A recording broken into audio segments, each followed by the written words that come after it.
In this video, we're going to go through the day one of Advent of Cyber 2024 by TryHackMe, and it's about OPSEC or operational security. So let's go through the story. So there's a poem, I think. Max Kitty tapped keys with a confident grin. Suspicious website, nowhere to begin.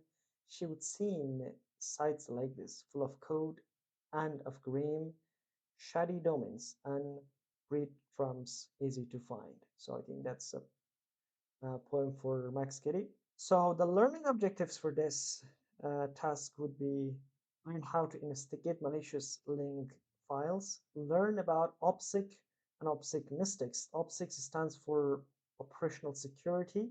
It's a set of principles and tactics used to attempt to protect the security of an operator or operation. An example of this may be using code names instead of your real names. Also, maybe using proxy to conceal your IP address. So we have to connect the machine. I'm going to start the machine right now, and also I'm going to just start the attack box also. Now we just have to wait for a few minutes for the machine to start. I think it takes about 3 minutes to boot up, so wait for the attack box to. Now the machine is up. We have the IP address and also the title, and also the attack box is up also. So now let's go through the note. So this is just if you're seeing any errors or something with that connecting to the attack box of the machine. Now we're going to investigate the website. The website that we are investigating is a YouTube to MP3 converter currently being shared amongst the organizers of SOCMAS. We have decided to dig deeper after hearing some concerning reports about this. So let me just go open the Firefox and visit the website. So I'm going to put the IP address 10.98.22255, right? And this is the YouTube video to audio converter. It seems legit, built on it. It says it's secure, nothing more to suspect about for now. First glance, the website looks legit and presentable. The about page even says that it was made by the glitch. How considerate of them to make our job easier. We are looking for the glitch. Scrolling down, you see the feature list, promises of secure and safe, yeah, as you just mentioned. So there's a bit information on the YouTube to MP3 converter websites. These websites have been around for a long time. They offer a convenient way to extract audio from YouTube videos, making them popular. However, historically, these websites have been observed to have significant risks, such as malvertising, phishing scams, and also bundled malware. What nefarious thing does this website store for us?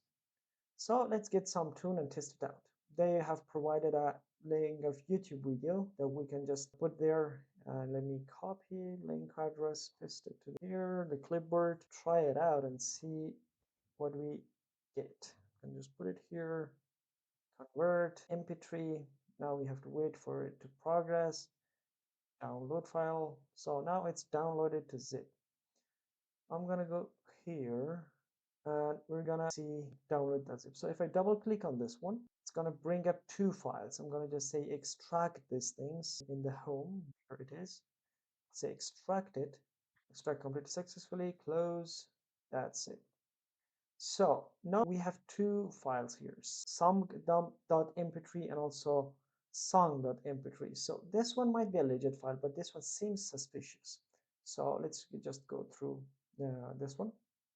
So I'm going to just open the terminal, and if you want to see the details of a file or the contents of the file, you can use the file command in Linux with the file name afterwards. So I'm going to just do an ls, and let's see, do I have them? Yes, I do have them. I'm going to clear my screen and also say file song.mp3. So if you click and hit enter, you're going to see that it's an audio file with ID3 version 2.3.0, contents is of MPG ADTS. So it is a legit file. But let's do the same thing with the other file. It says SOMMG is a Windows shortcut. It's not an MP3 file. So now we know that the som.mp3 is a malicious file shown here. So the output tells us that instead of the MP3, the file is in an MS Windows shortcut, also known as .lnk file. This file type is used in Windows to link to another file, folder, or application. This shortcut can also be used to run commands. If you have ever seen the shortcut on a Windows desktop, you already know what they are.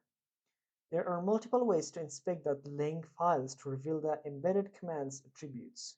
For this room, we're going to use the exif tool, which is already installed on the attack box. So we are going to just use the exif tool followed by the name of the file and wait for it to run. So this is the details of this one. It's a Windows. The local base path would be Windows System 32 Windows PowerShell, PowerShell.exe, so it means it's running a PowerShell command.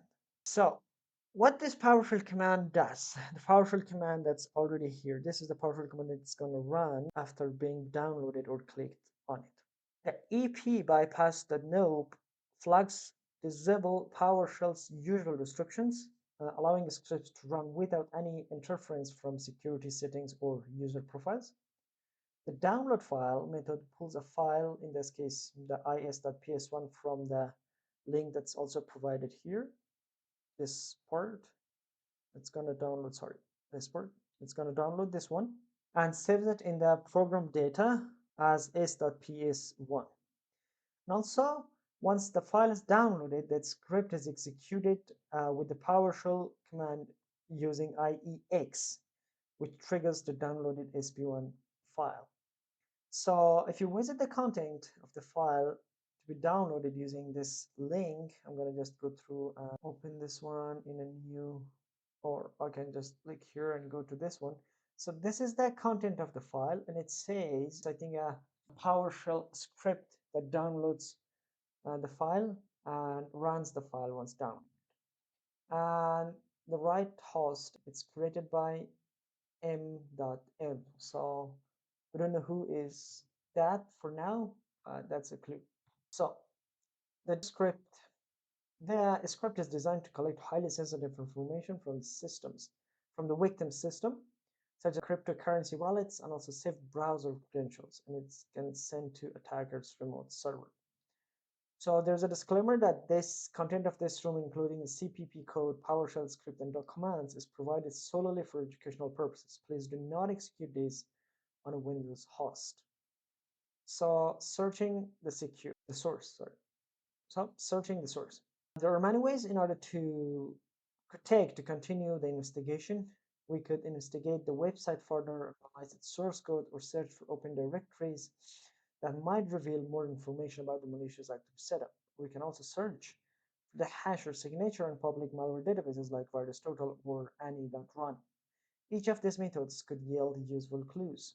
However, for this room, we're going to try something a bit different. Since we already have the PowerShell code, searching for it online might be useful leads.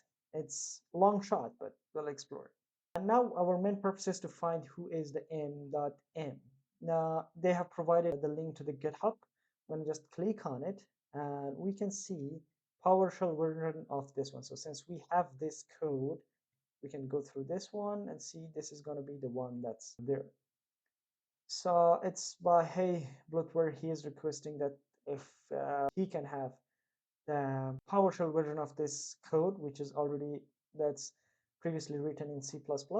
And if we go to this one, this is the IS, and also I'm going to go to the profile if you see anything here. So this is the README about this person or whoever is this one. I'm also known as the mayor malware. I run things in Wareville town. So now we have found the name of the person behind this website, or let's go. Now this room talks about the OPPSEC or operational security.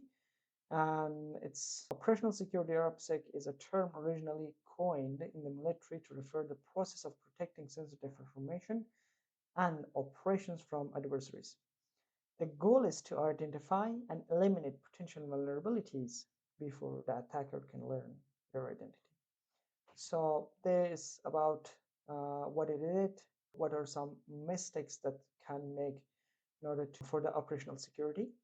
Reusing usernames, email addresses, or account handles, using identifiable metadata code, documents, or images, posting publicly on forums and GitHub, and also failing to use a VPN or a proxy when conducting malicious activities. So, for example, these are a few examples of mistakes or operational security mistakes that lead them to fail or arrested by the government authorities. One of them is the Alpha Bay admin takedown. One of the most spectacular OPPSEC failures involved Alexandra Aziz, I think. I don't know how to spell that one. So, the administrator of Alpha Bay, one of the largest dark web marketplaces. He used the email address pimpalex91@hotmail.com in early welcome emails from the site, from the Alpha Bay website. This email included his year of birth and also other identifying information. He cashed out using a Bitcoin account tied to his real name and also reused the username Alpha2 across multiple platforms, linking his dark web identity from posts under his real name. That was a big mistake by him that led him to be arrested by the government authorities. Also, the Chinese military hacking group APT1, one of the members, Wang Dong, signed his malware code with the nickname Ugly Gorilla. The nickname was linked to programming from posts associated with his real name. The group used predictable naming conventions for users' code and passwords. Their activity consistently aligned with Beijing business hours, making their location obvious. So those are the mistakes that were made by the Chinese military hacking group APT1. So now, uncovering the MMM, there are a few questions that are here that needs to be solved or answered. So the first one is to see who is the author of the song. I'm going to go through this one and just exif tool song.mp3, and here we can see the artist is Tyler Ramsby. It's already written there. The malicious PowerShell script sends a stolen into a C2 server. What is the URL for the C2 server? So for the URL to the C2 server, so if you see the code here, you should see that it's going to send information to our C2 server. It's HTTP, and this is the link that's related to the C2 server or the command and control server. That's already there. Who is MMM? The GitHub profile, we found out it's Mayor malware. And also, what is the number of commits on the GitHub repo where issue was raised? It was, I think, just one. I'm going to go through this one. There's one commit that was made here. That's only one commit that was made to the GitHub repository. And that's it for this video. We have uncovered, uncovered a suspicious file, and we found out that it's going to just download Windows PowerShell script and still sensitive information. That's it for day one of Advent of Cyber 2024 about operational security. And I hope you enjoyed this one. See you in the next video.